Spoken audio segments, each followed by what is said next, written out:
அன்புடன் goals kitchen. இன்னைக்கு நம்ம பார்க்க போகிறது ஒரு ஹெல்த்தியான lunch box recipe. Lunch box recipe number 3. என்னென்ன செய்கிறோன்னு பார்க்கலாம் வாங்க. முதல்ல நம்ம அரிசியும் பருப்பும் குக்கரில் வேக வைக்க போகிறோம். நான் இன்றைக்கி 1/2 கப் சாப்பாட்டு அரிசி நல்லா வாஷ் பண்ணி இதை 1/2 மணி நேரத்துக்கு ஊற வச்சுருக்கேன்.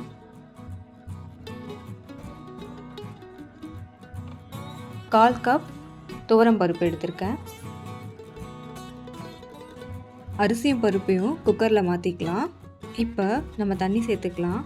அரிசியும் பருப்பும் சேர்த்து 3/4 கப் இருக்கும். அதுக்கு நம்ம 3 மடங்கு தண்ணி 2.25 கப்பு சேர்க்க போகிறோம். அப்போ தான் அரிசியும் பருப்பும் நல்லா கொலைய வெந்து வரும். 1/4 டீஸ்பூன் மஞ்சள் தூள், 1/4 டீஸ்பூன் பெருங்காயத்தூள், பருப்புக்கும் அரிசிக்கும் தேவையான உப்பு சேர்த்துக்கலாம்.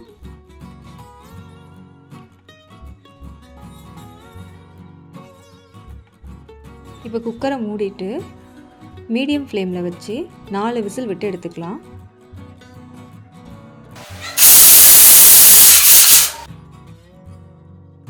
ரெண்டு டேபிள் ஸ்பூன் எண்ணெய் ஊற்றிக்கலாம். எண்ணெய் சூடானதும் 1/2 டீஸ்பூன் கடுகு போட்டுக்கலாம். கடுகு நல்லா பொடிஞ்சதும் 1 டீஸ்பூன் சீரகம், 1/4 டீஸ்பூன் வெந்தயம் சேர்த்துக்கலாம். வெந்தயமும் சீரகமும் நல்லா பொரிஞ்சதும் இப்போ ஒரு கொத்து கருவேப்பிலை சேர்த்துக்கலாம்.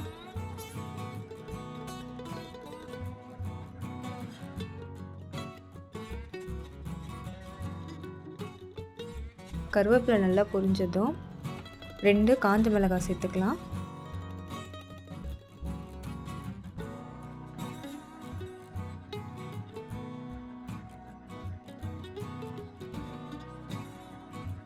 காஞ்ச மிளகாய் நல்லா பொரிஞ்சதும் ஒரு 15 சின்ன வெங்காயம் சேர்த்துக்கலாம்.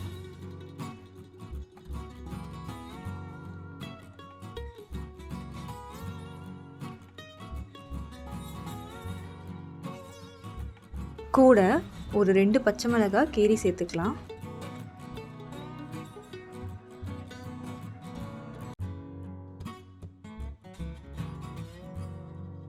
வெங்காயம் ஓரளவுக்கு வதங்கினதும் நறுக்குன 2 தக்காளி சேர்த்துக்கலாம்.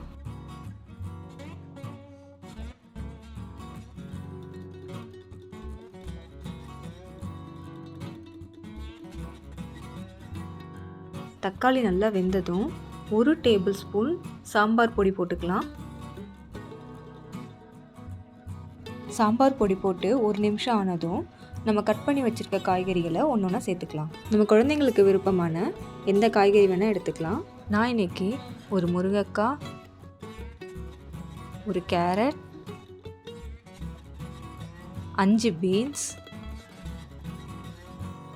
2 கத்திரிக்காய், ஒரு உருளைக்கிழங்கு கட் பண்ணி எடுத்திருக்கேன். அடுத்து நம்ம காய்கறிகளுக்கு தேவையான உப்பு சேர்த்துக்கலாம். இப்போ தேவையான உப்பு சேர்த்துட்டு இந்த காய்கறியை அப்படியே 2 நிமிஷம் நல்லா எண்ணெயிலே வதங்கட்டும்.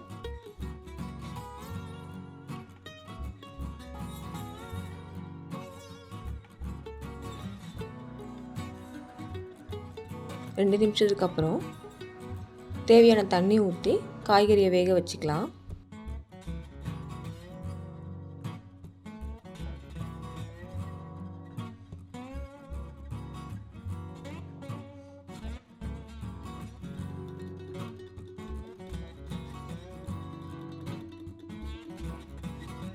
இப்போ குக்கரில் வச்ச சாப்பாடு ரெடி ஆகிடுச்சு. ஓப்பன் பண்ணி பார்த்துடலாம். அரிசி பருப்பு நல்லா சாஃப்டாக வெந்து வந்திருக்கு. இப்போ 10 நிமிஷம் போல் ஆயிருக்கு. காய் நல்லா வெந்திருக்கும்.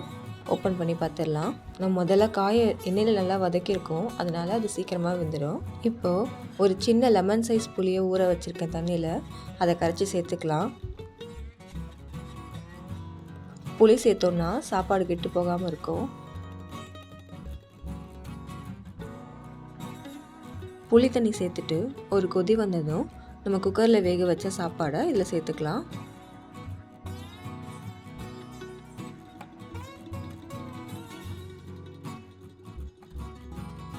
சேர்த்துட்டு எந்த கட்டியும் இல்லாமல் நல்லா சாப்பாடை கிளறி விட்டுருங்க. நல்லா கிண்டிட்டு ஸ்டவ்வை சிம்மில் வச்சு இது ஒரு 5 நிமிஷத்துக்கு அப்படியே விட்டுடலாம். ஒரு 5 நிமிஷத்துக்கு அப்புறம் இப்போ சாப்பாடு காய் எல்லாம் நல்லா ஒன்று சேர்ந்து வந்திருக்கும்.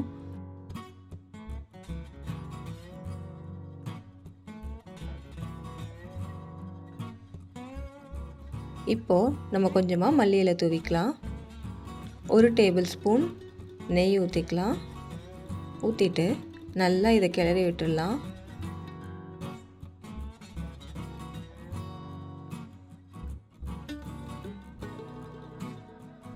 கிளறி விட்டுட்டு ஸ்டவ் ஆஃப் பண்ணிடலாம். அவ்வளோதான், பருப்பு சாதம் ரெடி ஆயிடுச்சு.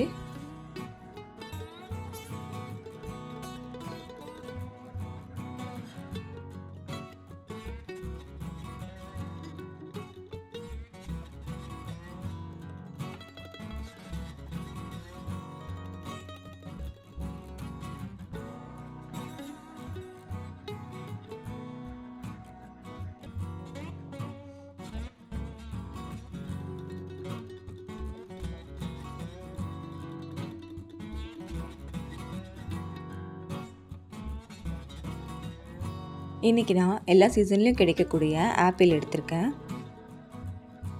ஆப்பிளில் அவ்வளோ நன்மைகள் இருக்குது. இதில் vitamin A, B1, B2 and C இருக்குது.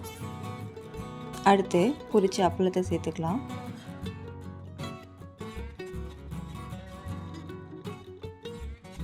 அப்படியே பருப்பு சாதத்தையும் வச்சுக்கலாம்.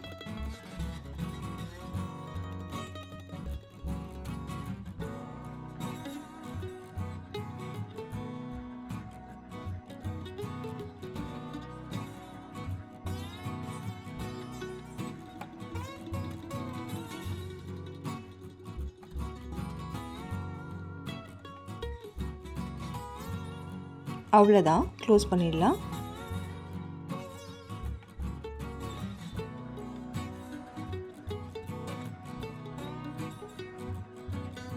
Lunch box number 3 ready. நீங்களும் இந்த லஞ்ச் பாக்ஸ் ரெசிபி ட்ரை பண்ணி உங்கள் கிட்ஸுக்கு பிடிச்சிருக்கான்னு கமெண்ட்ஸில் சொல்லுங்கள். அப்படியே மறக்காமல் எங்கள் சேனலுக்கு சப்ஸ்கிரைப் பண்ணிவிடுங்க. நன்றி.